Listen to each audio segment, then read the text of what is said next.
Te doy la bienvenida a Conamat Digital. Es importante que tengas contigo los libros del curso y materiales para hacer anotaciones. Vamos a comenzar. Hola, bienvenidos, bienvenidas a tu curso de química como parte de tu preparación para el examen de admisión a la UNAM. Yo soy el profesor Fabián Cardona y a lo largo de estos videos estaremos colaborando para prepararte para que tengas éxito en tu examen de admisión y te conviertas en todo un Puma. No olvides tener a la mano tu material de estudio, ya que es indispensable para lograr tu mejor preparación. Así que, sin más, iniciemos y no puedes perderte ninguno de estos videos.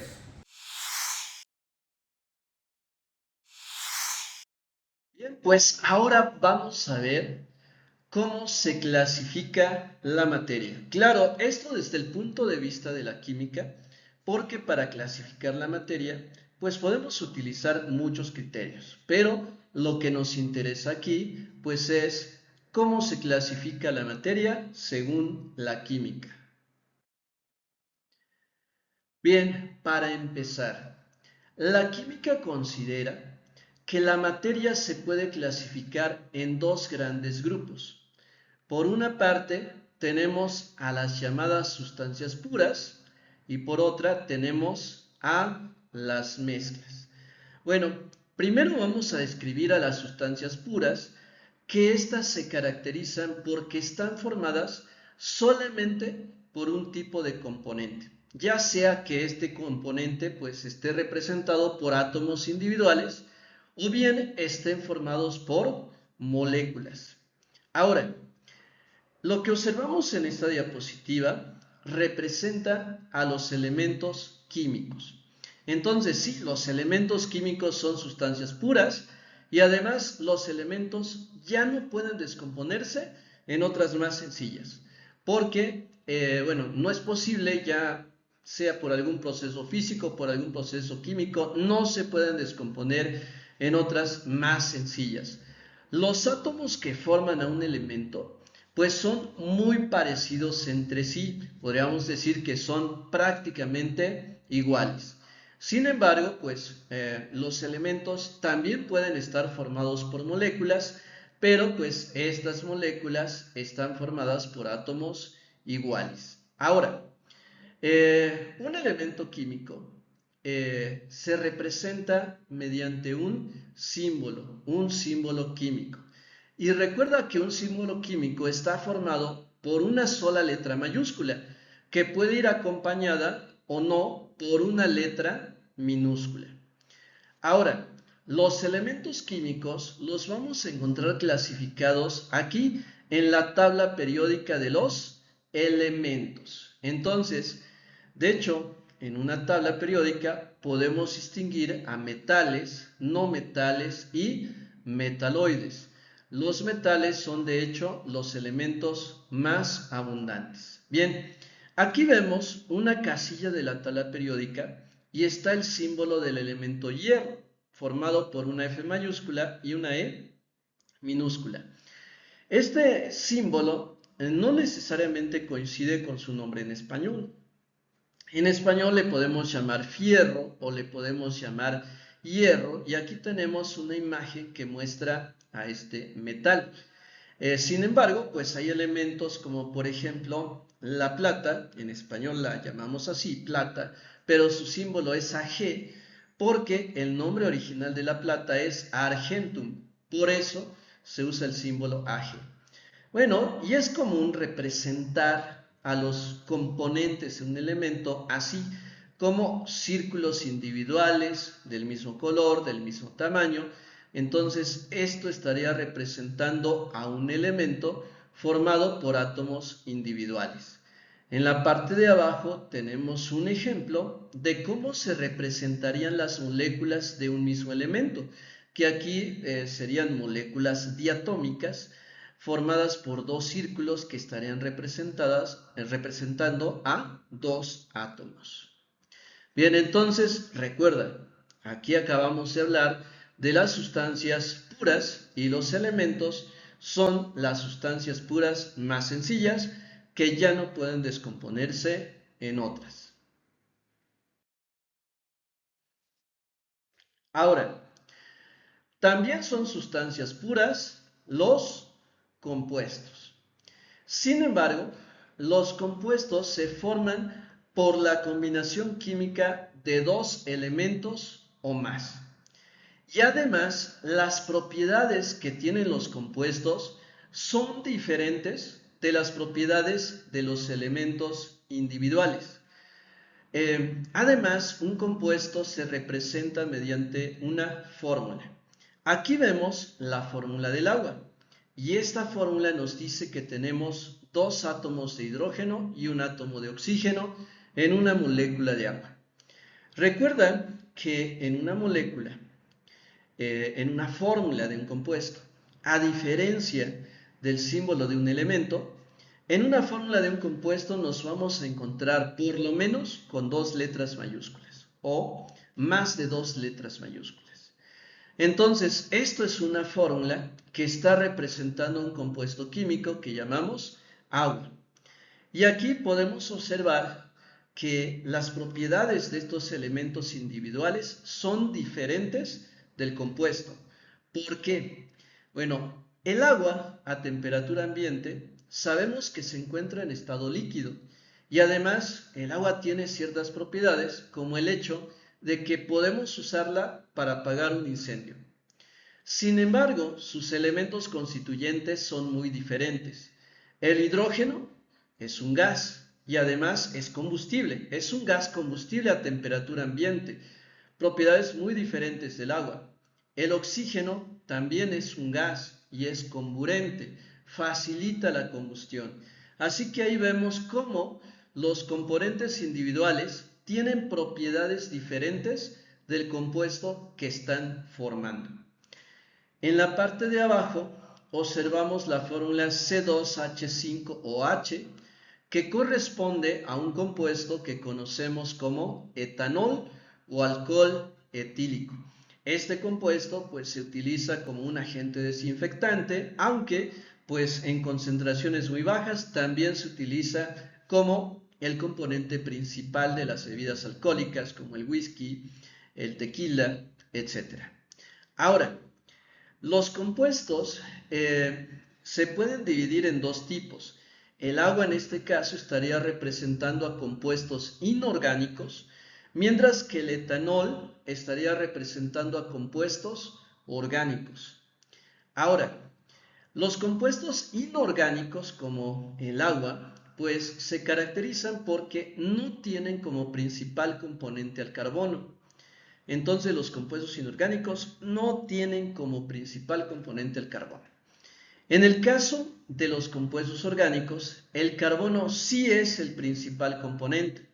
Y además, en los compuestos orgánicos, el carbono forma largas cadenas combinado también con hidrógeno, con oxígeno, con nitrógeno, principalmente.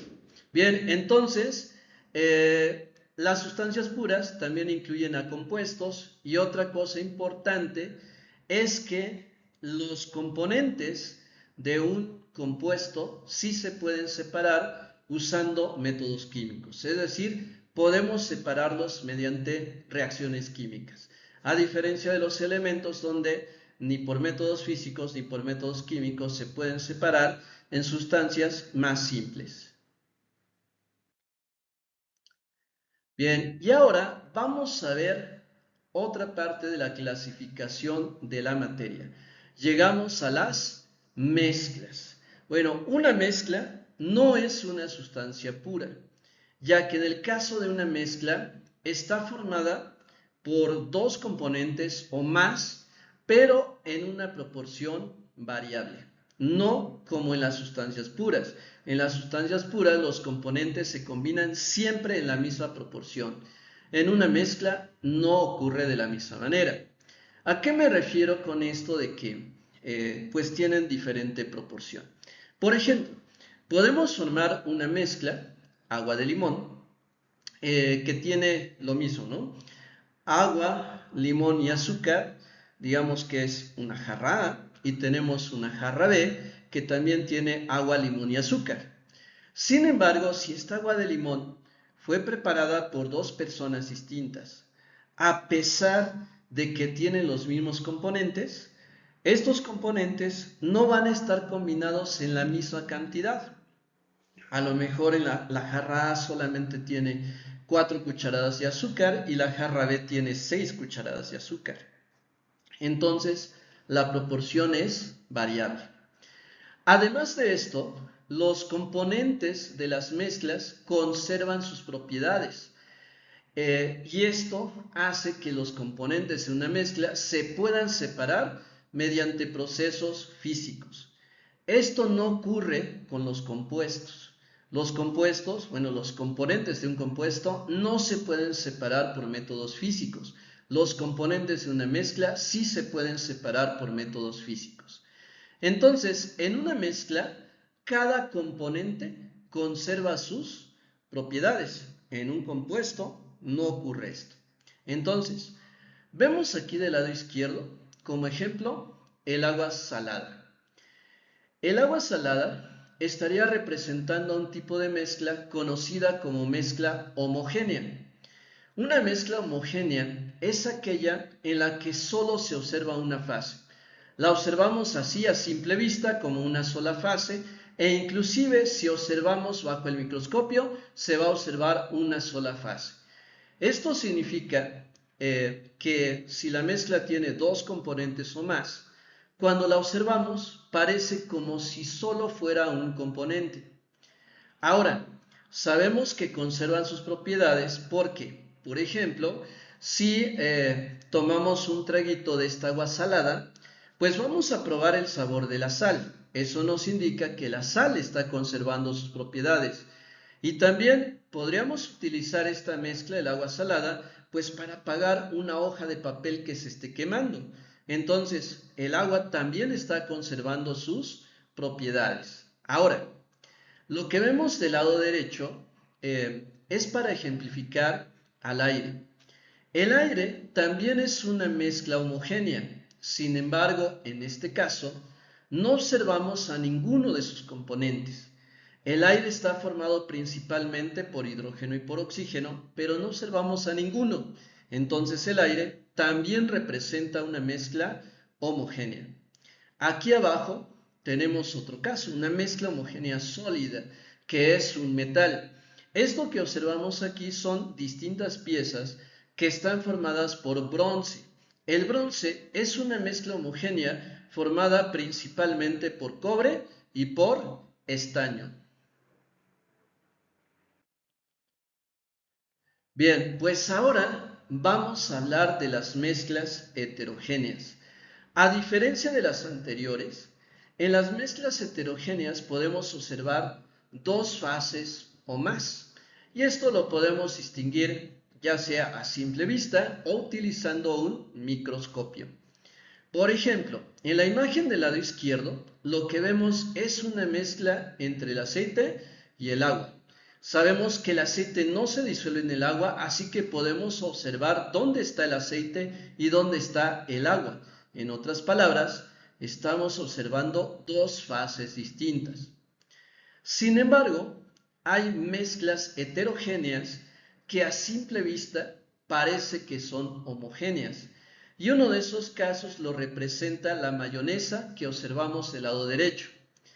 La mayonesa a simple vista parece que es una sola fase.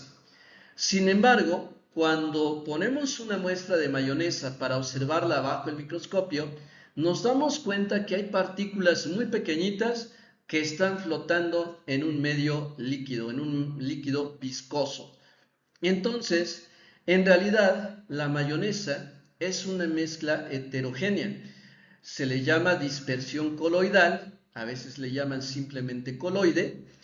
Los coloides en realidad son las partículas, esas partículas que son tan pequeñitas que siempre están flotando en ese medio líquido, inclusive podría ser un medio gaseoso. Entonces son tan pequeñas y su densidad pues no es lo suficientemente grande como para poder sedimentar, así que siempre están flotando. Y al ser demasiado pequeñas, pues nuestra vista no es capaz de distinguir esos coloides y por eso observamos esa mezcla como si fuera homogénea, pero en realidad es una mezcla heterogénea. En la imagen que tenemos aquí en la parte central, lo que vemos es otro tipo de mezcla heterogénea que se llama suspensión. Una suspensión puede estar formada por un líquido o un gas que contiene partículas sólidas que están flotando, que están suspendidas. Pero a diferencia de las dispersiones coloidales, en una suspensión, las partículas son de mayor tamaño y entonces si dejamos a esta mezcla en reposo en una mesa, después de un tiempo los sólidos se van a asentar, o sea, se dice que sedimentan. Así que, bueno, estos son ejemplos de mezclas heterogéneas, pero también podríamos mencionar que, por ejemplo, una ensalada también es una mezcla heterogénea. Entonces, siempre y cuando podamos observar dos fases o más, estaremos observando a una mezcla heterogénea. Bien, ahora vamos a profundizar un poquito más en las características de una solución. Como ya lo mencioné anteriormente, una solución es una mezcla homogénea. Vamos a considerar aquí el caso en el cual una solución está formada solo por dos componentes.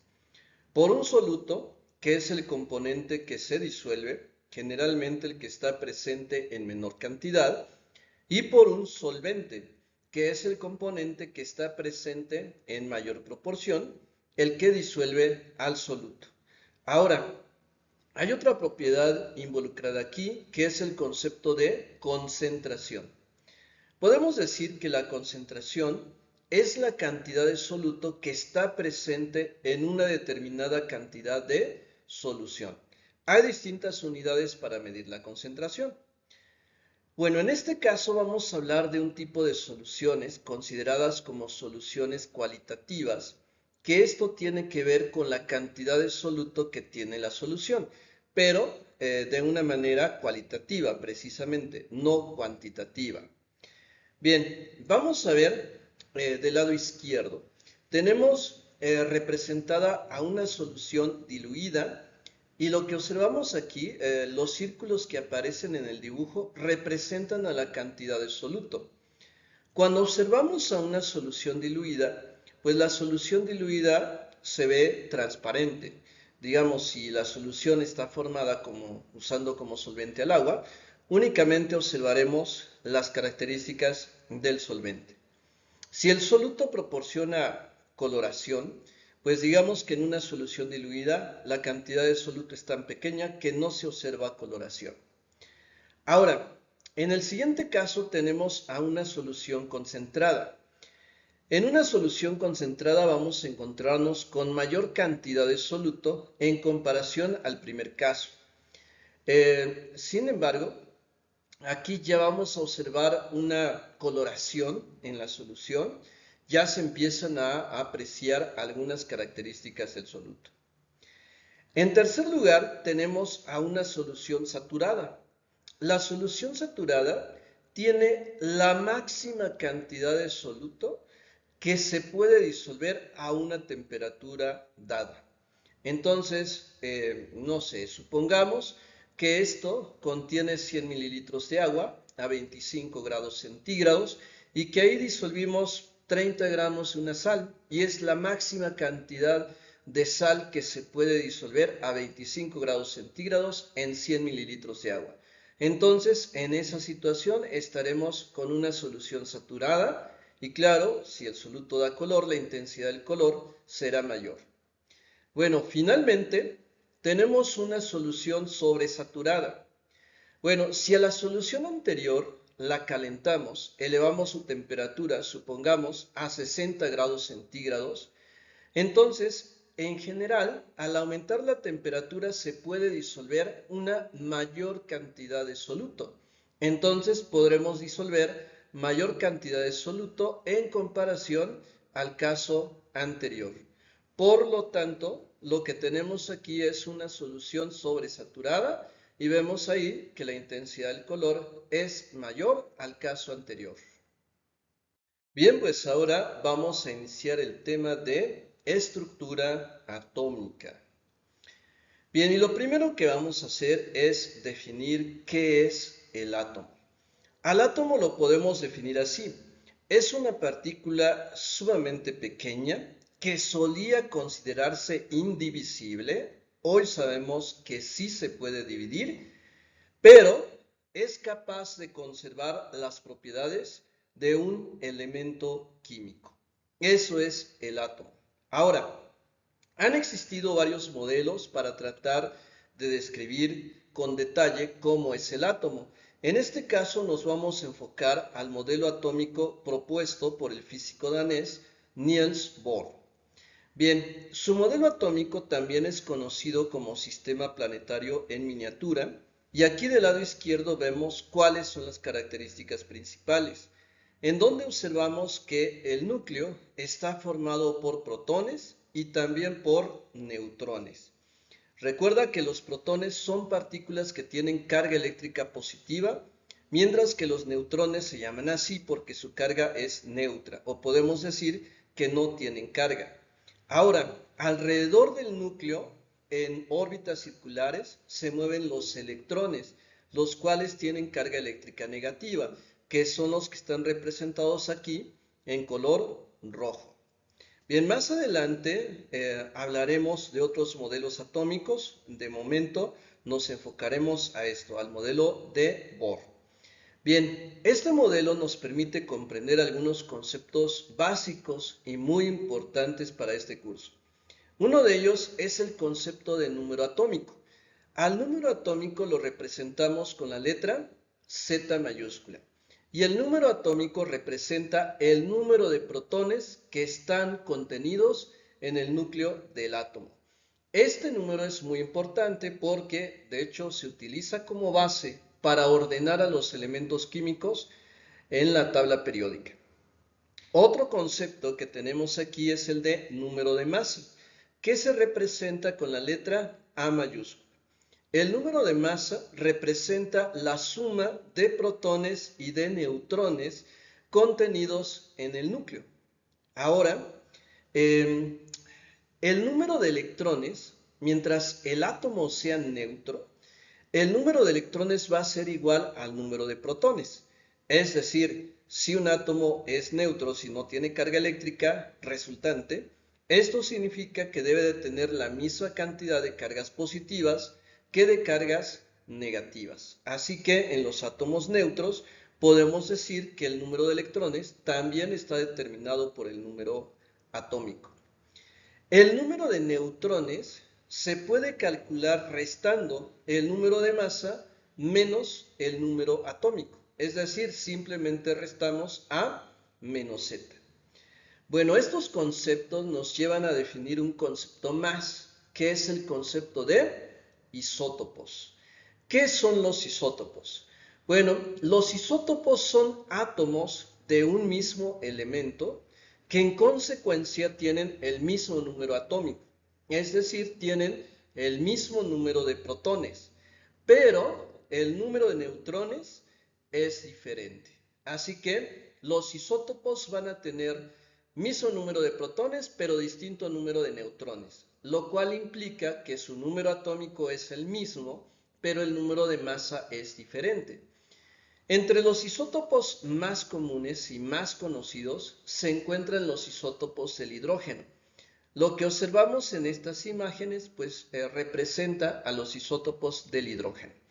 El primero, que es el protio, solo tiene un protón en su núcleo. El segundo, el deuterio, que tiene un protón, un neutrón en el núcleo. Y el tercero, que es el tritio, que tiene un protón y dos neutrones. El número de masa es diferente, porque aquí el número de masa sería 1, aquí es 2 y aquí es 3. Pero el número atómico es el mismo porque cada uno de estos átomos tiene solo un protón. Ahora, retomando también el concepto que mencioné hace un momento acerca de los átomos neutros, que son aquellos que tienen misma cantidad de cargas positivas que de cargas negativas. Bueno, no todos los átomos son neutros. Y así nos encontramos con los llamados iones. ¿Qué son los iones? Bueno, Un ion puede estar formado por un átomo o por varios, pero aquí vamos a enfocarnos a los que están formados solamente por un átomo, es decir, a los iones monoatómicos. Bueno, los iones monoatómicos pueden tener carga eléctrica positiva o bien carga eléctrica negativa. Entonces, ya no son átomos neutros. Un ion positivo, como el ion potasio que observamos aquí, tiene carga positiva porque perdió un electrón, es decir, perdió una carga negativa. Este tipo de iones que tienen carga eléctrica positiva se llaman cationes. El que observamos en la parte de abajo, que es el azufre, que tiene una carga de -2, esa carga de -2 significa que ganó 2 electrones. Tampoco es un átomo neutro, pero a los iones que tienen carga eléctrica negativa se les llaman aniones. Bien, pues ahora vamos a resolver preguntas tipo examen del tema de radiactividad. Vamos a responder la pregunta marcada como número 12, científico que obtuvo el premio Nobel por sus estudios con sales de uranio. En la opción A tenemos a Antoine Lavoisier, en la opción B está Ernest Rutherford, en la opción C tenemos a Henry Becquerel, y en la opción D tenemos a Frederick Joliot. Bueno, acabo de mencionar hace un momento que el personaje que de hecho descubrió la radiactividad y trabajó precisamente con investigaciones relacionadas con la radiación fue Henry Becquerel. Entonces aquí la opción correcta es el inciso C. Bien, continuamos con la pregunta número 13. Las investigaciones más importantes de las características de las sustancias radiactivas se deben principalmente a: en la opción A está Louis de Broglie, en la opción B a Pierre y Marie Curie, en la opción C a Niels Bohr y Planck, y en la opción D aparece Frederick Joliot. Bien, estos científicos que también se ganaron un premio Nobel por sus investigaciones con la radiactividad fueron Pierre y Marie Curie. Así que la opción correcta es el inciso B. Bien, ahora vamos con la pregunta 14. Son fenómenos que ocurren en el núcleo de un átomo. Recuerda que esto está relacionado precisamente con los fenómenos nucleares y estamos hablando de la fusión y la fisión nucleares. Por lo tanto, la opción correcta es el inciso A. Bueno, como puedes observar, estas preguntas no están complejas, son muy sencillas de resolver, pero debes de recordar esta información importante. Bueno, pues ahora vamos a hablar de un tema que está muy relacionado con la estructura atómica. Vamos a hablar de este fenómeno al cual se le conoce con el nombre de radiactividad. Bueno, ¿qué es la radiactividad? Bueno, se le considera como un fenómeno por el cual los núcleos de los átomos se desintegran y al desintegrarse emiten distintos tipos de energía. Estas radiaciones que emiten se suelen clasificar como radiaciones alfa, radiaciones beta y radiaciones gamma. Sin embargo, en este proceso de desintegración también se desprenden algunas partículas subatómicas, como el caso de los neutrones. Entonces, hay elementos que se consideran radioisótopos naturales, es decir, que se desintegran solitos. Pero existen otros elementos que naturalmente no son radiactivos, pero se vuelven radiactivos debido al rompimiento de sus núcleos ocasionados por el bombardeo de otras partículas subatómicas. Es decir, esto se debe a la manipulación de la especie humana. Bien, el fenómeno de radiactividad fue descubierto por Henry Becquerel. A él se le atribuye el descubrimiento de la radiactividad, un científico de origen francés. Sin embargo, pues los aspectos relacionados con la radiactividad fueron estudiados por los esposos Curie, por Pierre Curie y Marie Curie. Así que ellos son muy famosos, de hecho, compartieron un premio Nobel de Física junto con Henry Becquerel. Así que los esposos Curie realizaron investigaciones relacionadas con la radiactividad. Sin embargo, también en este aspecto destaca muchísimo Marie Curie, que en realidad no era francesa, pero bueno, ella realizó investigaciones que la llevaron al descubrimiento del uranio, del radio, y bueno, aquí vamos a aprovechar para hablar de dos procesos nucleares muy importantes.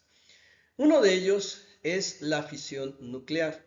Este es el proceso que actualmente se utiliza más para generar electricidad a partir de materiales radiactivos, la fisión nuclear. Entonces, ¿en qué consiste este proceso? En la fisión nuclear se dispara una partícula subatómica, la cual se acelera a altas velocidades y se hace chocar contra un núcleo pesado, por ejemplo, un núcleo de uranio. En este proceso, ese núcleo se divide en dos núcleos más pequeños y generan grandes cantidades de energía. Entonces, esto es la fisión nuclear que se utiliza en los reactores nucleares, en las bombas nucleares, etc. El proceso contrario se llama fusión nuclear. La fusión nuclear se presenta únicamente a temperaturas muy altas y en este caso dos núcleos de dos elementos pequeños se unen para formar un núcleo de un átomo más grande, de mayor masa. Aquí en el ejemplo se están combinando dos isótopos del hidrógeno, el deuterio y el tritio, a altas temperaturas para producir helio, un átomo más pesado. Este proceso también libera partículas subatómicas como el neutrón y grandes cantidades de energía. De hecho, este es el proceso por el cual todas las estrellas, incluyendo nuestro Sol, generan esa energía en forma de luz y de calor. Así que estos son los aspectos más importantes de la radiactividad. Bien, continuamos. Vamos ahora con el tema de la teoría atómica y de otros modelos atómicos. Bueno, recordando la definición de que el átomo es una partícula muy pequeña, la más pequeña, que es capaz de conservar las propiedades de un elemento y que de hecho también es capaz de participar en una reacción química como una unidad. Bien, realmente la idea, el concepto del átomo surgió desde hace muchísimo tiempo, desde antes de Cristo, con los filósofos griegos Leucipo y Demócrito. Sin embargo, al momento de proponer esta teoría atómica en esa época, pues no recibió mucho apoyo porque otros filósofos habían propuesto la teoría de los cuatro elementos, que nos decía que todo lo que hay en el universo se forma por la combinación de tierra, agua, aire y fuego. Bueno, pero pues ya hoy sabemos que pues la partícula que conforma toda la materia es el átomo. Bien, este concepto de átomo se retomó mucho tiempo después. La propuesta de Leucipo y Demócrito fue en el siglo V a.C., pero fue hasta 1808, entre 1808 y 1810, cuando este químico inglés llamado John Dalton retomó esa idea para enunciar su teoría atómica de la materia. Esta teoría tiene varios postulados, entre los principales están los siguientes. El primero, los elementos químicos están formados por átomos. De hecho, toda la materia está formada por átomos. Los átomos de un mismo elemento tienen propiedades iguales. Entonces, mientras los átomos sean del mismo elemento, sus propiedades deben de ser las mismas.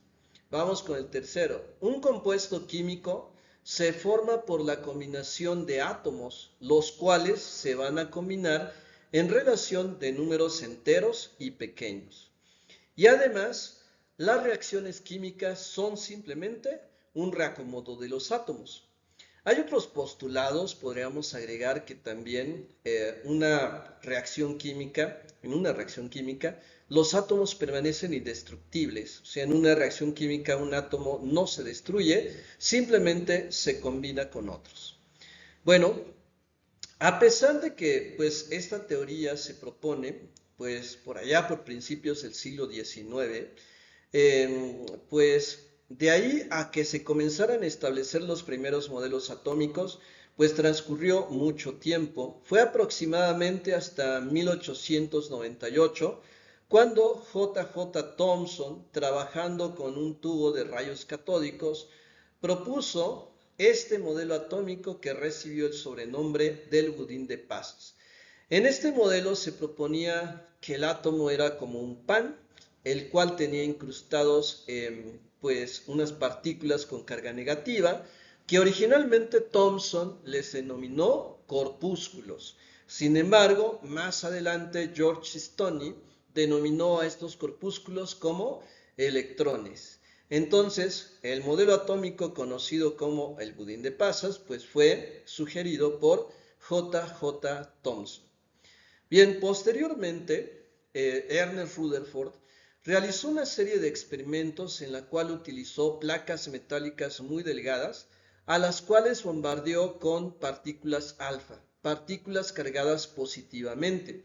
Y particularmente en el caso de la lámina de oro, una lámina sumamente delgada, se da cuenta que la mayoría de estas partículas alfa atraviesan la lámina sin desviarse.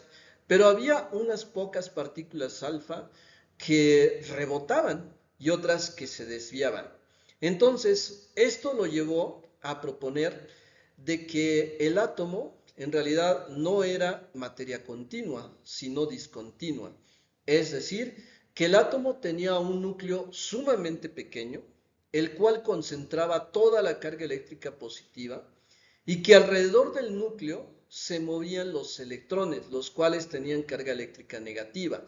Pero entre el núcleo y los electrones hay mucho espacio vacío, y esa es la razón de que la mayoría de las partículas alfa puedan atravesar las láminas metálicas. Entonces, se le debe a Ernest Rutherford el haber propuesto la existencia del núcleo del átomo, en donde se concentra toda la carga eléctrica positiva. Bien, enseguida tenemos al modelo de Niels Bohr, el cual ya mencionamos anteriormente y que fue conocido como sistema planetario en miniatura, en donde, bueno, se mantiene la idea de la existencia del núcleo del átomo, pero, bueno, Bohr propone que los electrones únicamente se pueden mover alrededor del núcleo a determinadas distancias, en ciertas órbitas estables que él llamó niveles de energía. Entonces, según Bohr, mientras un electrón se mueva en un nivel de energía permitido, este electrón no emite ni absorbe energía.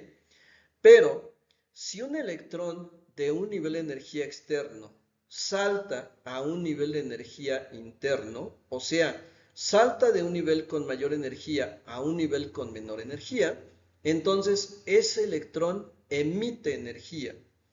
Y también para que un electrón pueda saltar de un nivel de energía menor a un nivel de energía mayor, tiene que absorber energía.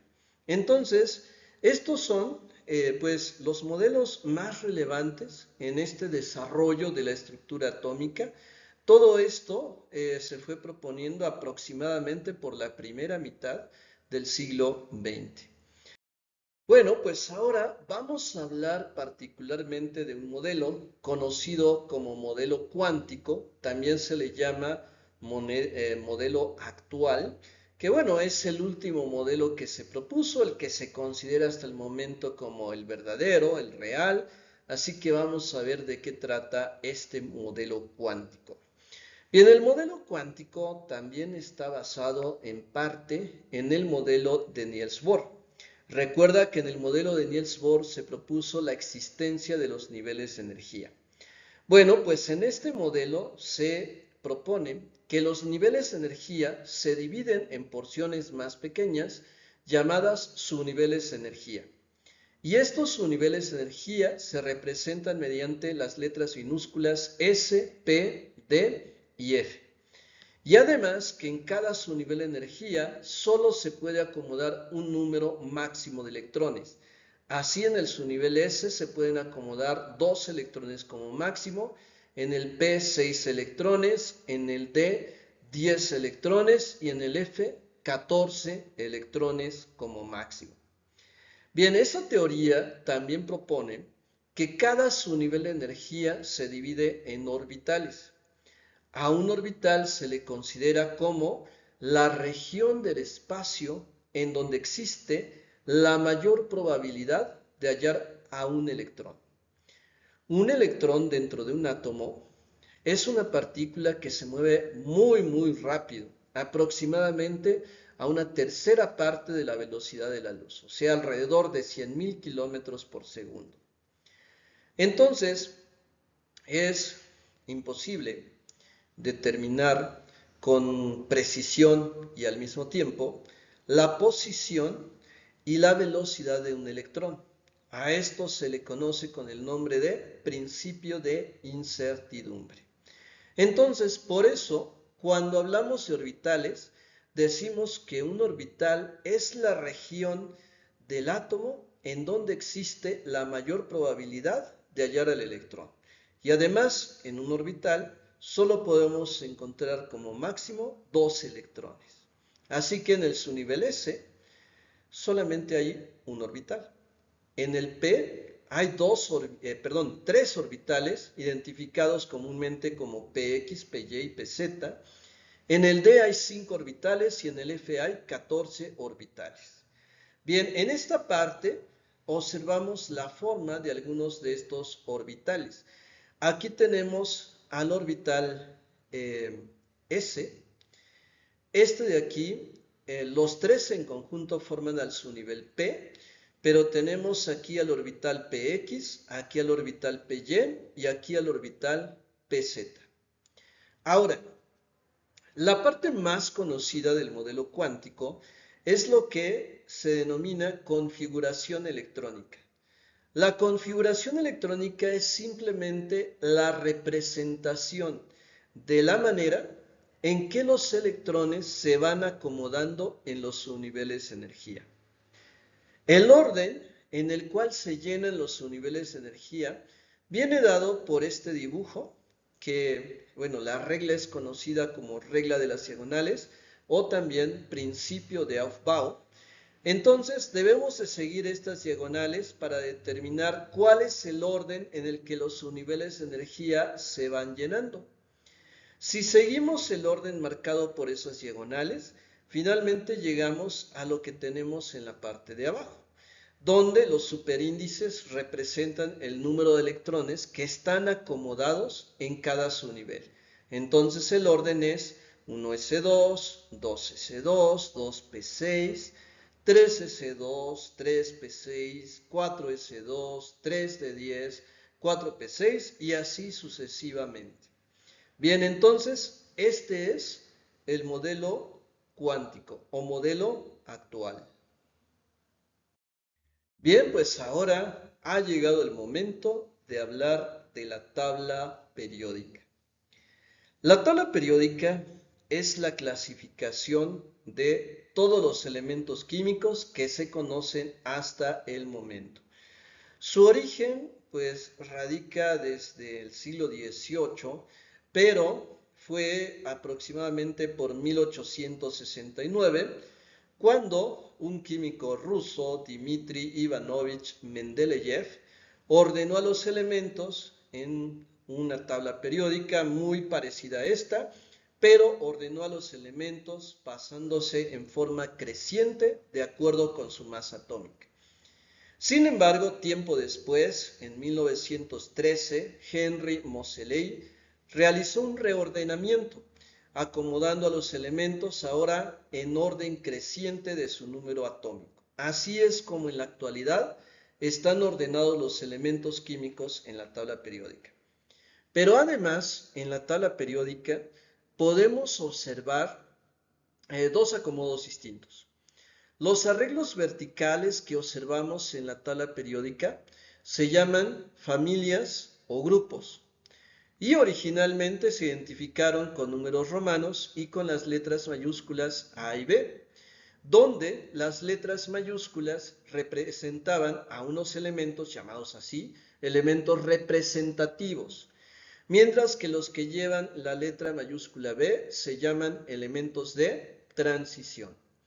Sin embargo, la UPAC, la Unión Internacional de Química Pura y Aplicada, ha hecho algunas sugerencias en el sentido de que las familias simplemente se enumeren, como se muestra aquí arriba con los números arábigos del 1 al 18. Pero bueno, recuerda que una línea vertical representa a una familia, también conocida como grupo. Bien, hay otro arreglo que son los arreglos horizontales, los renglones. A estos renglones se les llaman periodos. Entonces, en la tabla periódica hay 7 periodos, incluyendo los 2 renglones que tenemos en la parte de abajo. En realidad, este renglón pertenece al periodo 6 y este renglón pertenece al periodo 7. Los elementos que están en la parte de abajo se les conoce como serie del lantano y serie del actinio. También se les llama elementos de transición interna. Bien, además de esto, se forman 3 clases de elementos en la tabla periódica. Todos aquellos elementos que observas en casillas en color blanco son considerados metales, mientras que los que aparecen en color gris claro son elementos no metálicos y los que aparecen en color gris oscuro son elementos considerados como semimetales o metaloides. Entonces hay 3 tipos de elementos: metales, no metales y metaloides. Hay ciertas propiedades que caracterizan a estos elementos, que son los que observamos aquí. Tenemos en primer lugar a los metales. Estas son sus características principales. Presentan brillo, son duros, son tenaces, es decir, no se rompen tan fácilmente, son dúctiles y además son maleables, o sea, pueden formar alambres, pueden formar láminas. Son buenos conductores tanto del calor como de la electricidad. Sus puntos de fusión y de ebullición son elevados, es decir, para derretirlos se requieren temperaturas muy elevadas y para hervirlos mucho más. Y casi todos son sólidos. Hay algunas excepciones, como el caso del mercurio, el cual pues lo podemos encontrar en estado líquido a temperatura ambiente.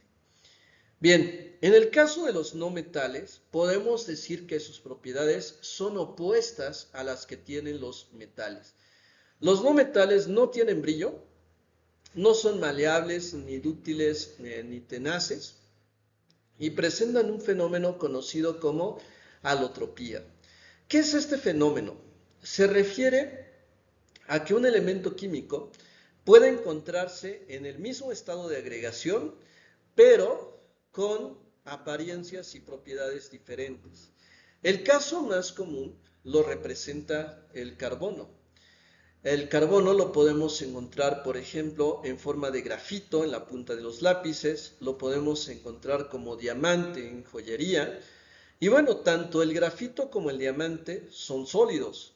Ambos están formados por el mismo elemento químico, por carbono, pero su apariencia es diferente. Mientras que pues, el grafito es amorfo, el diamante es cristalino, el diamante es más duro que el grafito. Pero pues son el mismo elemento, ambos sólidos, ¿sí? Pero apariencia diferente. Esos son los alótropos.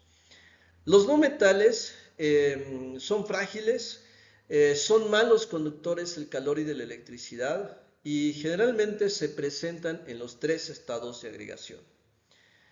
En el caso de los metaloides o semimetales, podemos decir en general que sus propiedades son intermedias. Tienen algunas propiedades de los metales y algunas propiedades de los no metales.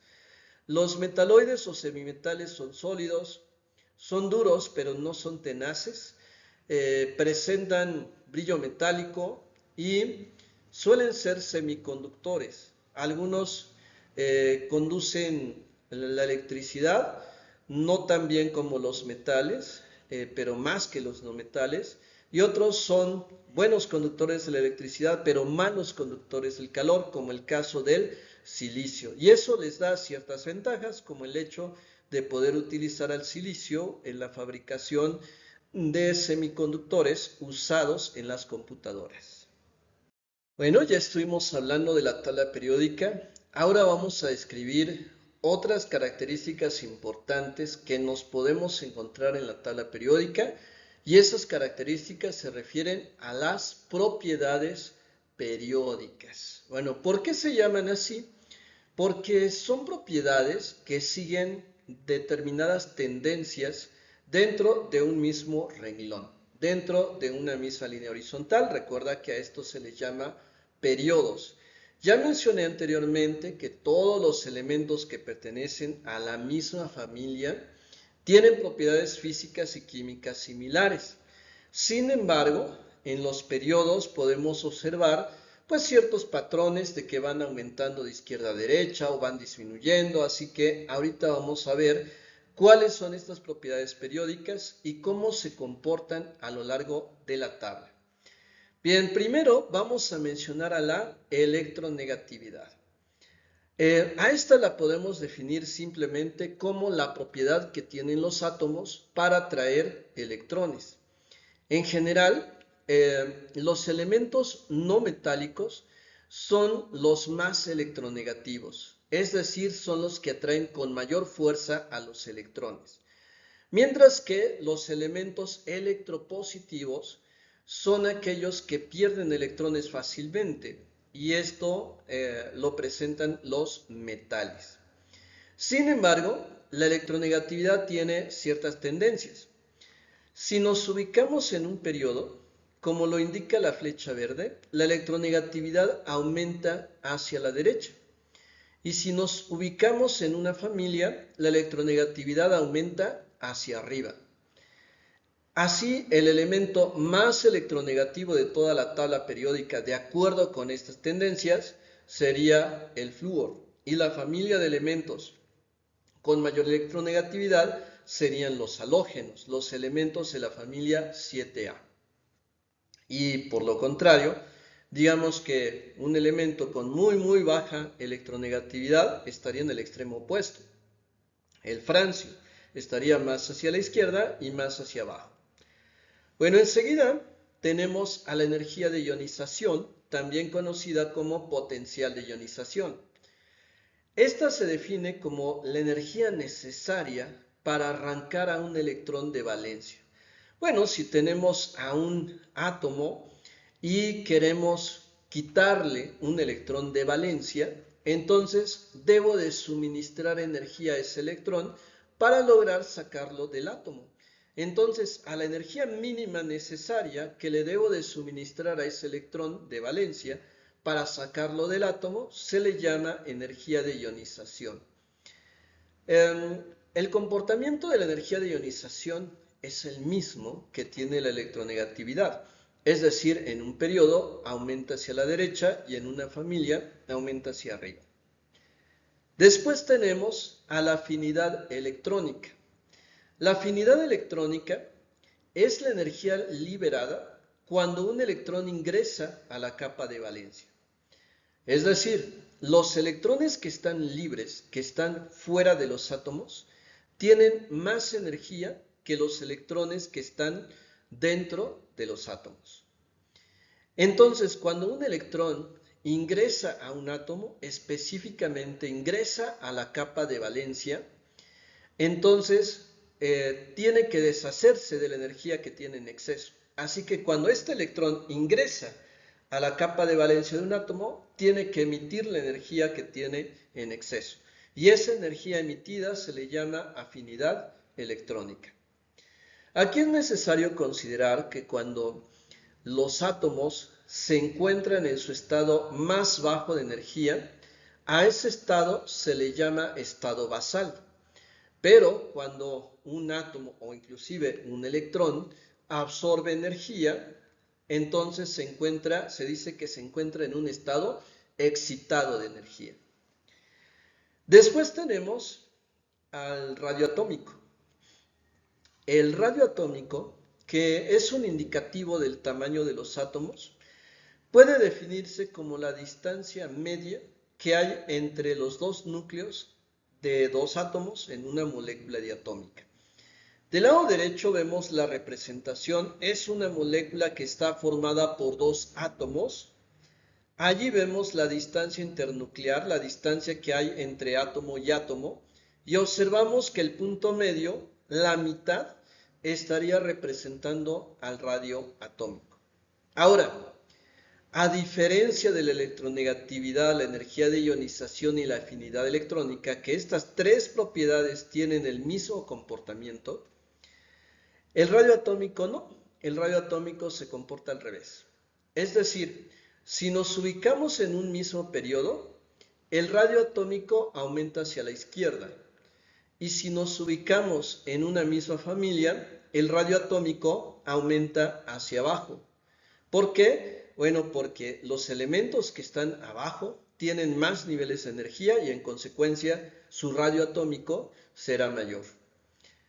Entonces, estas son las propiedades periódicas, así que vamos a practicar con preguntas tipo examen. Bien, antes de abordar el tema de los enlaces químicos, vamos a ver el tema correspondiente a las estructuras de Lewis. ¿Qué son las estructuras de Lewis? Las estructuras de Lewis son simplemente representaciones de los electrones de valencia, los cuales se representan mediante puntos o cruces alrededor del símbolo de los elementos. Y estas estructuras se utilizan porque recuerda que los electrones de valencia, los que se ubican en el último nivel de energía, son los que intervienen en la formación de los enlaces químicos. Entonces, las estructuras de Lewis las usaremos para describir enlaces químicos. Y además, los enlaces químicos influyen en las propiedades de los compuestos. Bien, entonces, ya mencioné que los electrones de valencia son los que se ubican en el último nivel de energía e intervienen en la formación de los enlaces químicos. El número de electrones de valencia lo podemos deducir del número de familia a la cual pertenezca un elemento. Esto particularmente es válido para todos los elementos que pertenecen a familias A, es decir, para los elementos representativos. A manera de ejemplo vemos aquí la familia 7A, parte de la familia 7A, donde están el flúor, el cloro, el bromo, el yodo. Y bueno, vemos del lado izquierdo de cada casilla unos cuadritos en donde se indica el número de electrones de valencia. Recuerda que en las tablas periódicas cada uno de estos cuadritos representa un nivel de energía. Por ejemplo, el flúor tiene 2 electrones en el primer nivel de energía, 7 en el segundo, el cloro en el primero tiene 2, en el segundo 8, en el tercero 7 y así sucesivamente. Pero sí podemos observar que en la familia de los halógenos, si estamos hablando de la familia 7A, el número 7 me indicaría que tiene 7 electrones de valencia. Así que de esa manera podemos deducir el número de electrones de valencia, sabiendo a qué número de familia de la tabla pertenece. Ahora, vamos a tomar aquí como ejemplo el caso del nitrógeno. El nitrógeno es un elemento no metálico, pertenece a la familia 5A. Esto significa que tiene 5 electrones de valencia, 5 electrones en el último nivel de energía. También en cada casilla podremos encontrarnos con los números de oxidación, que bueno, representan la capacidad de combinación química, aunque también las podríamos considerar como cargas eléctricas. Estrictamente no lo son, pero podemos considerarlos en ese sentido, como cargas eléctricas. Los números de oxidación del nitrógeno son más 3, menos 3, más 5. Tiene varios números de oxidación. Y bueno, para realizar la estructura de Lewis del nitrógeno decidí utilizar 3. Bueno, ese número de oxidación, ¿qué es lo que me indica?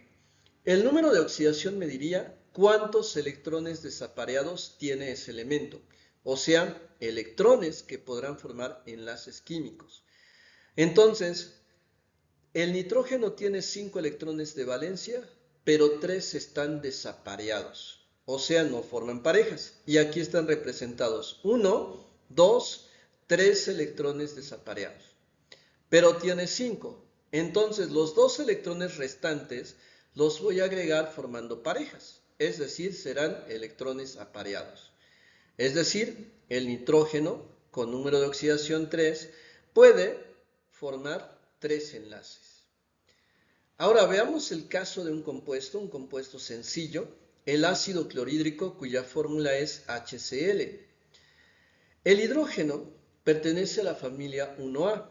Eso significa que solo tiene un electrón de valencia y el único número de oxidación que tiene es más 1. Bueno, realmente también puede ser menos 1, pero vamos a tomarlo como más 1 porque en los ácidos el hidrógeno siempre tiene ese número de oxidación, más 1. Eso indica que el hidrógeno tiene un electrón desapareado. Ahora, cuando se escribe una fórmula, la resta de los números de oxidación tiene que dar 0. Si al hidrógeno lo combino con el cloro debe de ser menos 1, para que así 1 menos 1 me dé 0. Entonces el cloro también tiene un electrón desapareado, así que podemos hacer esto para la estructura de Lewis. Ponemos al hidrógeno con el electrón desapareado y ponemos al cloro con el electrón desapareado. Sin embargo, el cloro pertenece a la familia 7A. Esto significa que tiene 7 electrones de valencia. Por lo tanto, si ya coloqué un electrón aquí, me falta colocar 6 electrones. Pero a esos electrones los voy a poner formando parejas, es decir, los voy a poner apareados. Entonces ahí están 2, 4, 6 electrones del cloro. Por lo tanto, esta sería la estructura de Lewis para el ácido clorhídrico. Otra situación importante que debemos de considerar al momento de construir estructuras de Lewis es la llamada regla del octeto. Esta regla nos dice que todos los átomos al combinarse buscan completar 8 electrones, aunque también lo podemos decir así como que todos los átomos al combinarse buscan adquirir la configuración de un gas noble. Ahora, si contamos el número de electrones que tiene cada átomo, incluyendo los que forman enlaces, el cloro tendría 2, 4, 6, 8 electrones. El hidrógeno tendría 2. Digamos que estrictamente el hidrógeno no cumple la regla del octeto, no completa 8 electrones. Sin embargo, la está cumpliendo en el sentido de que sus niveles de energía están llenos. Es decir, el hidrógeno solo tiene un nivel de energía y en el primer nivel de energía solo se pueden acomodar 2 electrones. Así que el hidrógeno está lleno. Recuerda esto. De acuerdo con el modelo propuesto por Bohr, en el primer nivel de energía se pueden acomodar 2 electrones como máximo. En el segundo 8, en el tercero 18, en el cuarto 32, en el quinto 32, en el sexto 18 electrones y en el séptimo 8 electrones como máximo. Bien, entonces ya viste cómo construir la estructura de Lewis. Ahora, pues vamos a practicarlo. Ahora sí, vamos a adentrarnos al tema de enlace químico. Primero vamos a definir qué es un enlace. Un enlace químico se puede definir así. Es la fuerza de atracción que mantiene unidos a 2 átomos para formar a una molécula. Bien, aquí estamos considerando a un enlace químico como una fuerza de atracción que une a 2 átomos. Bueno, hay distintos tipos de enlaces químicos. Vamos a describirlos brevemente. Tenemos en primer lugar al enlace covalente no polar o también conocido como homopolar. Este enlace lo podemos identificar porque las moléculas están formadas por átomos iguales, es decir, por los mismos elementos, como la molécula de hidrógeno, la de oxígeno, la de nitrógeno, la del cloro.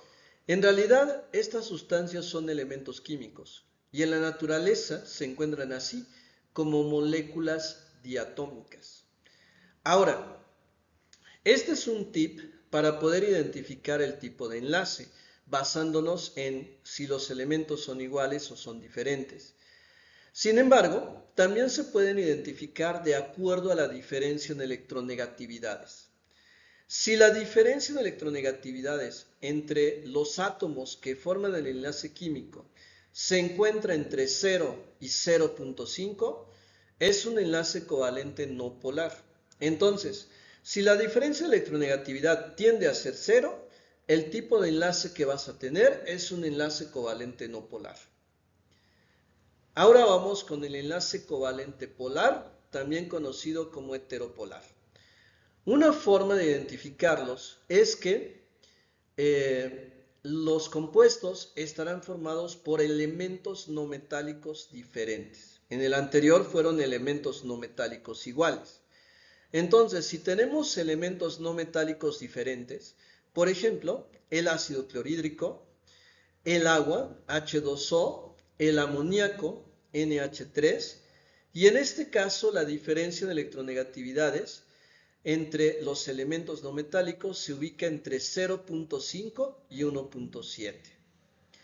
Bueno, algo muy importante en todos los enlaces covalentes es que los átomos comparten pares de electrones. Esto se debe a que los átomos que forman el compuesto tienen valores de electronegatividades parecidos.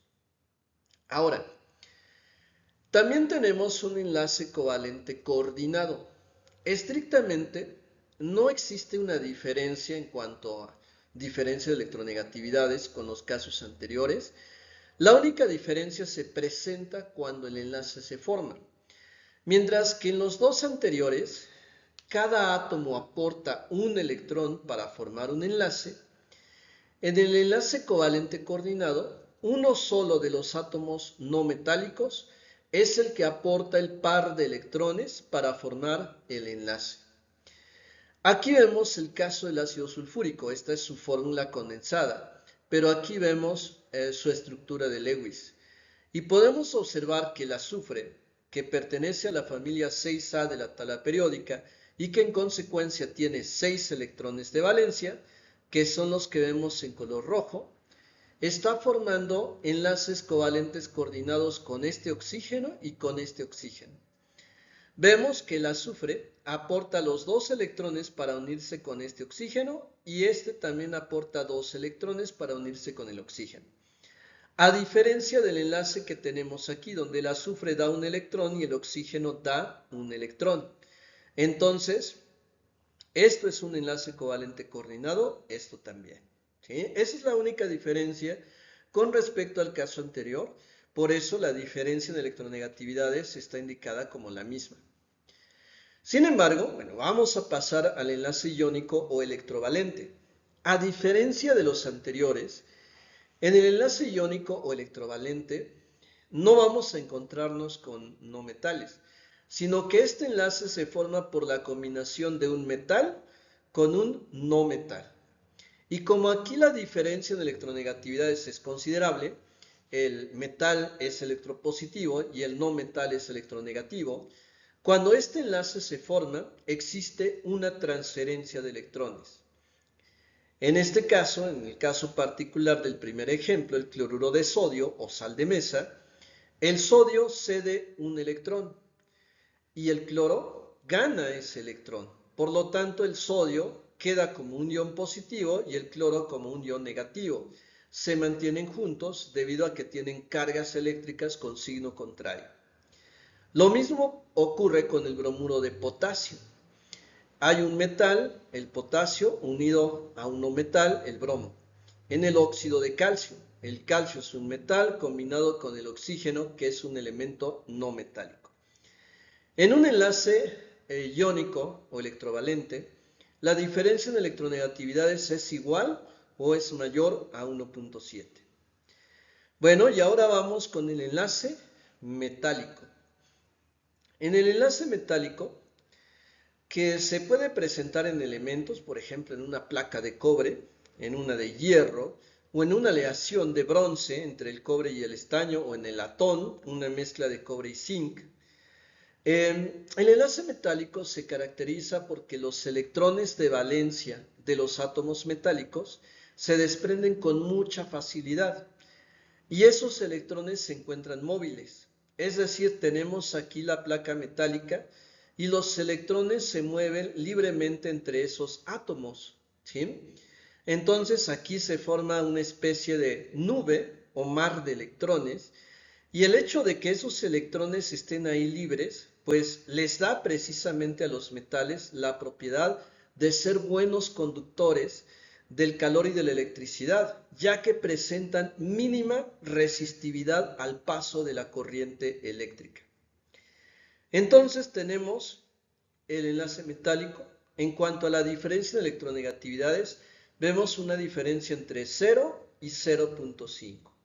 O sea, ¿por qué? Porque se trata de átomos metálicos a todos electropositivos, entonces su diferencia de electronegatividades debe ser prácticamente 0.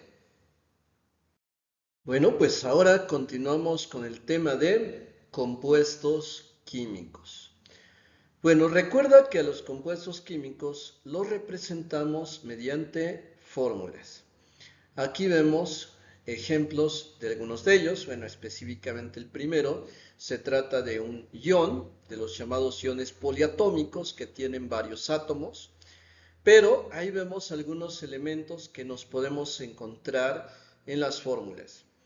Podemos tener, por supuesto, los símbolos de los elementos que forman a la especie química, los subíndices que nos indican cuántos átomos hay de cada elemento. Por ejemplo, aquí este 3 nos indica que hay 3 átomos de oxígeno. Nos podemos encontrar con una carga eléctrica, en este caso 1 negativo. También nos podemos encontrar con paréntesis. Y bueno, estos paréntesis se utilizan para indicar que el subíndice que está afuera afecta a todos los elementos que se encuentren entre paréntesis y los multiplica. O sea, en este caso tenemos 3 por 3, hay 9 oxígenos y aquí tenemos 3 nitrógenos. Ahora, vamos a ver qué tipos de compuestos hay. En tu examen pueden pedirte que identifiques nombres de compuestos, pero puedes hacer eso basándote en la fórmula. No vamos a adentrarnos en todas las reglas de nomenclatura ya que pues son muy extensas y esto pues nos consumiría muchísimo tiempo. Entonces solamente para que sea más fácil para ti recordarlos, vamos a ver qué elementos forman a los compuestos y cuáles son los nombres que caracterizan a este tipo de compuestos. Vamos a comenzar con los óxidos metálicos, que también se llaman óxidos básicos. Un compuesto de este tipo se forma por la combinación de un metal que tendrá número de oxidación positivo con el oxígeno cuyo número de oxidación es -2. Tenemos como ejemplo al óxido de calcio. Observa que el nombre es muy sencillo. Simplemente escribo la palabra óxido y enseguida el nombre del metal. Óxido de calcio. Tenemos por aquí el caso del óxido férrico. También observa, formado por un metal que es el hierro y por el oxígeno. Nada más que aquí el nombre termina en ico debido a que el número de oxidación del hierro en este compuesto es el mayor. El hierro tiene dos números de oxidación, +2 y +3, y aquí está usando el de +3. Y cuando usa el mayor, el nombre del óxido termina en ico. Si usara el menor, la terminación sería oso. ¿Qué es lo que vemos precisamente aquí? El óxido ferroso. En este caso el hierro tiene +2, el oxígeno -2, y algo importante que siempre debes recordar es que la resta de los números de oxidación en cualquier fórmula debe de ser 0. Bien, enseguida tenemos a los óxidos no metálicos que tienen varios nombres. También se llaman óxidos ácidos y también reciben el nombre de anhídridos. Estos compuestos se forman cuando se combina un no metal que tendrá número de oxidación positivo con el oxígeno cuyo número de oxidación es -2. Como ejemplo, tenemos al dióxido de carbono, CO2. Esta es otra manera de nombrarlos. A esto se le llama método del prefijo o método sistemático, en donde indicamos cuántos átomos de oxígeno hay. Aquí lleva di porque son 2. Dióxido de carbono, solo hay un átomo de carbono. Aquí vemos otro ejemplo, está el trióxido de azufre. Nuevamente son 3 oxígenos, por eso trióxido. Y por último está el anhídrido carbonoso. Usamos esta terminación en el llamado sistema de Ginebra. A veces también le llaman sistema común. Aquí, por ejemplo, el carbono tiene número de oxidación +2. Y en este otro compuesto tiene +4. Entonces, como aquí está usando +2, el menor, lleva la terminación oso. Y cuando usamos ese sistema, en lugar de llamarle óxido, le llamamos anhídrido. Ahora vamos con el caso de los hidróxidos o bases. Estos se forman cuando se combina un metal que tiene número de oxidación positivo con el ion hidróxido, OH, que en conjunto tiene número de oxidación -1. Como ejemplo tenemos el caso del hidróxido de aluminio, cuya fórmula es AlOH3. El metal es el aluminio y va combinado con 3 iones de hidróxido. En este nombre no usamos ni número romano ni terminación, nada, porque el aluminio solo tiene un número de oxidación. Pero observa el del lado derecho, que está marcado como hidróxido de cobre 2. ¿Por qué así? Bueno, porque el cobre puede tener 2 números de oxidación. Puede ser +1 o +2. En este caso está como cobre +2, porque se está combinando con 2 iones de hidróxido, cada uno con -1. Así que 2 por -1 da -2, más el +2 del cobre nos daría 0. Este sistema, que utiliza números romanos para el nombre de los compuestos, se llama sistema de Stock. Es uno de los recomendados por la UPAC, la Unión Internacional de Química Pura y Aplicada. Así que el nombre de este compuesto es hidróxido de cobre 2, 2 romano entre paréntesis, porque el número de oxidación del cobre es +2. Ahora, en la parte de abajo observamos una reacción química que permite obtener a los hidróxidos. Cuando un óxido metálico, que ya describimos anteriormente, se combina con el agua, produce un hidróxido o base. Como ejemplo, tenemos aquí el caso del óxido de calcio, que al combinarlo con el agua genera hidróxido de calcio. Entonces, esta es una reacción característica de los óxidos metálicos, de que al combinarse con agua generan hidróxidos o bases. Bien, vamos a continuar con más compuestos químicos. Ahora vamos a describir a las sales binarias. Una sal binaria se forma al combinar un metal, número de oxidación positivo, con un metal negativo. El ejemplo más común es el caso de cloruro de sodio, que está formado por sodio y por cloro. A estos compuestos se les llama así sales binarias porque están formadas únicamente por 2 elementos, como en este caso el sodio y el cloro. Este tipo de sales se pueden obtener mediante distintas reacciones químicas. Por ejemplo, cuando combinamos un metal con el ácido, es la única manera con la cual se puede disolver un metal, se obtiene una sal y se desprende hidrógeno que puede provocar explosiones. Entonces vemos aquí el caso del hierro, que al disolverlo en el ácido clorhídrico se forma una sal binaria, el cloruro ferroso, y se desprende hidrógeno. Otra manera con la cual podemos obtener sales binarias es cuando combinamos una base con un ácido y se produce sal y agua. Esta es una reacción de neutralización. Como ejemplo tenemos el caso del hidróxido de sodio, que al combinarlo con el ácido clorhídrico se obtiene cloruro de sodio más agua. Aquí está la sal. Bueno, aquí arriba tenemos otro ejemplo de una sal binaria, que es el bromuro de potasio, KBr. También está formado por un metal, unido, combinado con un no metal. Bueno, a este tipo de sales también se les llaman sales neutras, precisamente porque pueden obtenerse de reacciones de neutralización. Pero para que sea una sal binaria es necesario que este compuesto sea un hidrácido. Enseguida veremos cuáles son las características de los hidrácidos. Ahora vamos a hablar de las oxisales. Se llaman así porque, pues en su composición nos encontramos también con el oxígeno. Una oxisal se forma por la combinación de metal, no metal y oxígeno. Como ejemplo tenemos el caso del nitrato de mercurio 1.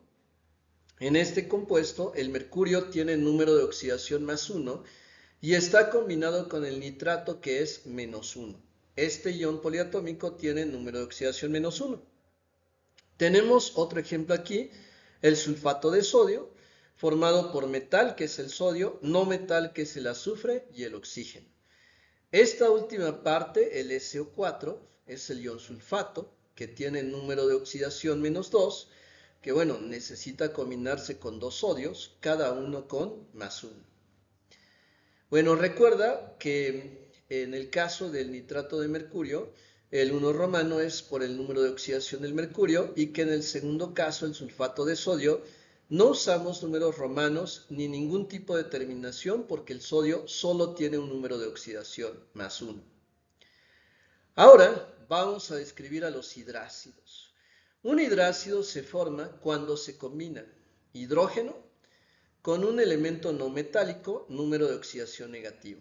Por ejemplo, uno de los hidrácidos más comunes es el ácido clorhídrico, HCl, formado por hidrógeno y por un no metal, que sería el cloro.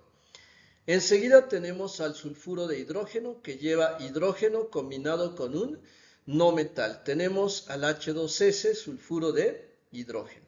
En este caso el azufre es -2, por eso se requieren dos hidrógenos, cada uno con +1. Enseguida tenemos el caso de los oxiácidos. Un oxiácido se forma al combinar hidrógeno +1, no metal, número de oxidación positivo, y oxígeno -2. Como ejemplo tenemos al ácido nítrico, cuya fórmula es HNO3. Vean, lleva hidrógeno, no metal y oxígeno. Otro compuesto muy común, el ácido sulfúrico, H2SO4, también cumple hidrógeno, no metal y oxígeno. Aquí abajo tenemos una reacción química que ejemplifica cómo se puede obtener un oxiácido. Si hacemos reaccionar a un óxido no metálico, es decir, a un anhídrido, con el agua, se obtiene un oxiácido.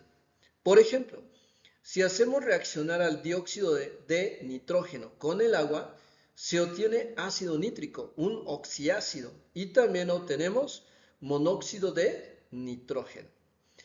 Bien, entonces, estas son las características más importantes de los compuestos químicos. Con esto podrás responder las preguntas que impliquen nomenclatura química. Todo lo que acabamos de describir es nomenclatura química, así que no te pierdas los siguientes ejercicios. Bien, ahora relacionado con los compuestos químicos tenemos el tema de masa molar. Como primer ejemplo, ¿cuál es la masa molar del ácido sulfídrico? Considera las masas atómicas, hidrógeno igual a 1 y azufre igual a 32. ¿Qué es la masa molar? Pues es simplemente la suma de las masas atómicas de todos los átomos que forman parte del compuesto. Vamos a ver cómo calcularlo. Sí necesito, por supuesto, las masas atómicas. Vamos a poner a los elementos que forman el compuesto, hidrógeno y azufre. La masa atómica del hidrógeno es 1, mientras que la masa atómica del azufre es 32. Y observamos que hay dos átomos de hidrógeno. Entonces vamos a multiplicar por el número de átomos, que es 2. Y en el caso del azufre solamente hay un átomo. Si no hay ningún número alrededor de él, se considera que es un átomo. Entonces se multiplica. 1 por 2 es 2 y 32 por 1 da 32. Finalmente sumamos, 2 más 32 nos da 34 y las unidades de la masa molar podrían ser UMA. UMA significa unidad de masa atómica. Aunque cuando usamos estas unidades, en realidad lo que calculamos se llamaría peso molecular o masa molecular. Para la masa molar, las unidades más adecuadas son gramos sobre mol. Entonces, la masa molar del ácido sulfúrico es de 34 gramos sobre mol.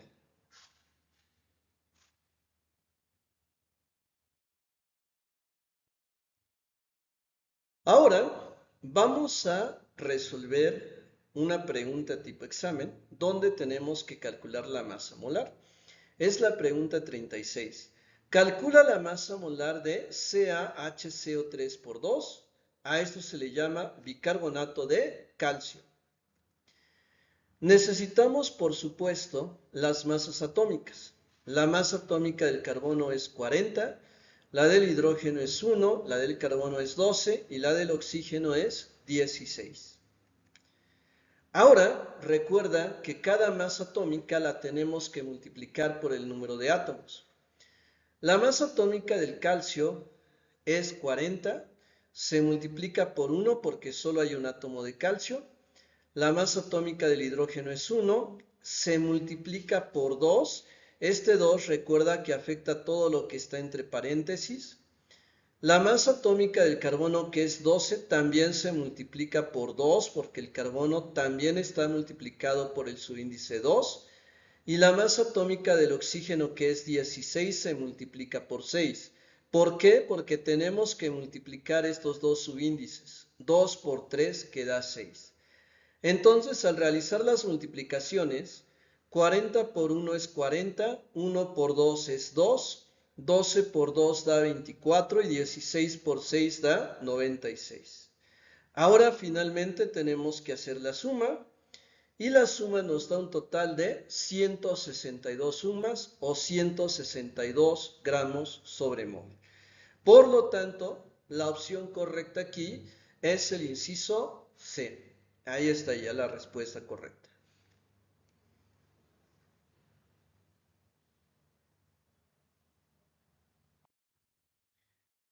Bien, pues ahora continuamos con el concepto de mol.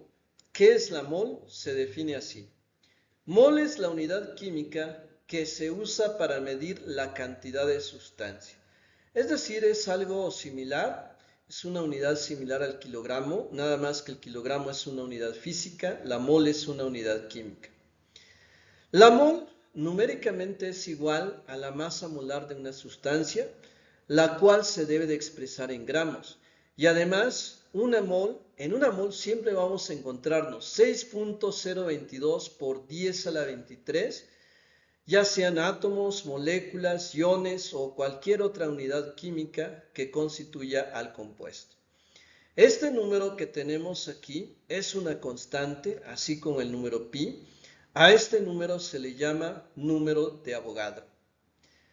Para calcular el número de moles de una sustancia se utiliza esta fórmula.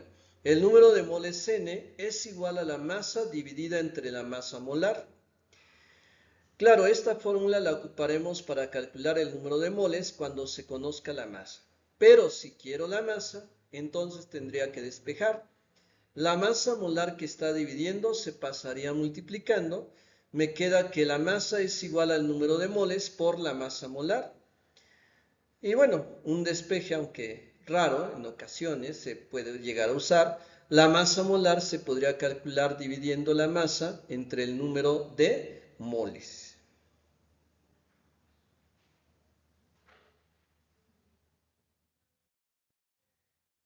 Veamos algunos ejemplos de preguntas tipo examen que implica el número de moles. En la pregunta 37 tenemos esto. Calcula la cantidad de gramos equivalentes a medio mol de hidróxido de calcio. Bueno, vamos a necesitar, siempre que sean problemas de número de moles, la masa molar y por supuesto la fórmula. La fórmula del hidróxido de calcio es esta, CaOH2, y necesitamos las masas atómicas. La masa atómica del calcio es 40, la del oxígeno es 16 y la del hidrógeno es 1. Vamos a calcular su masa molar. 40 se multiplica por 1 porque solo hay un átomo de calcio, 16 por 2 porque hay dos átomos de oxígeno y de hidrógenos por 2 porque hay dos átomos de hidrógeno. Entonces, 40 por 1 da 40, 16 por 2 da 32 y 1 por 2 da 2. Ahora sumamos estos resultados y obtenemos una masa molar de 74 gramos sobre mol. Ahora sabemos que tenemos medio mol de hidróxido de calcio, o sea, esto equivale a 0.5 mol. Vamos a calcular la cantidad en gramos, es decir, vamos a calcular la masa. La masa sería igual al número de moles por la masa molar. Sustituimos los datos. El número de moles de 0.5 mol por la masa molar que es de 74 gramos sobre mol. Al hacer la multiplicación 0.5 por 74 obtenemos 37 gramos. La masa es de 37 gramos. Entonces, la opción correcta es el inciso B de buenos. Bien, continuamos con otra pregunta, la número 38. Se tiene un trozo de hierro oxidado. Después de lijar una parte de él, se obtuvieron 80 gramos de óxido férrico. ¿Cuántos moles se obtuvieron de óxido férrico? Aquí me dan las masas, la del hierro 56 y la del oxígeno 16. Puede ser que, como en el problema anterior, no te den las masas atómicas, pero afortunadamente eso sí lo puedes encontrar en la tabla periódica que viene al final de tu examen. Bien, igual que en el caso anterior, voy a necesitar calcular la masa molar del óxido de férrico. Hay dos átomos de hierro, se multiplica 56 por 2. Hay tres átomos de oxígeno, multiplicamos 16 por 3. 56 por 2 da 112 y 16 por 3 da 48. Hacemos la suma y esto nos da 160 gramos sobre mol. En este caso nos están pidiendo calcular el número de moles. El número de moles se calcula dividiendo la masa entre la masa molar. Entonces sustituimos. La masa es de 80 gramos. Eso se divide entre la masa molar, que es de 160 gramos sobre mol. Al hacer la división, obtenemos 0.5 mol, 0.5 moles. Entonces, la opción correcta es el inciso C. Bien, pues ahora continuamos con el concepto de mol. ¿Qué es la mol? Se define así. Mol es la unidad química que se usa para medir la cantidad de sustancia. Es decir, es algo similar, es una unidad similar al kilogramo, nada más que el kilogramo es una unidad física, la mol es una unidad química. La mol numéricamente es igual a la masa molar de una sustancia, la cual se debe de expresar en gramos. Y además, en una mol siempre vamos a encontrarnos 6.022 por 10 a la 23, ya sean átomos, moléculas, iones o cualquier otra unidad química que constituya al compuesto. Este número que tenemos aquí es una constante, así como el número pi. A este número se le llama número de Avogadro. Para calcular el número de moles de una sustancia se utiliza esta fórmula. El número de moles N es igual a la masa dividida entre la masa molar. Claro, esta fórmula la ocuparemos para calcular el número de moles cuando se conozca la masa. Pero si quiero la masa, entonces tendría que despejar. La masa molar que está dividiendo se pasaría multiplicando. Me queda que la masa es igual al número de moles por la masa molar. Y bueno, un despeje, aunque raro, en ocasiones se puede llegar a usar. La masa molar se podría calcular dividiendo la masa entre el número de moles. Has terminado la sesión de la materia. Ahora revisa el video Solución de reactivos correspondiente a esta unidad.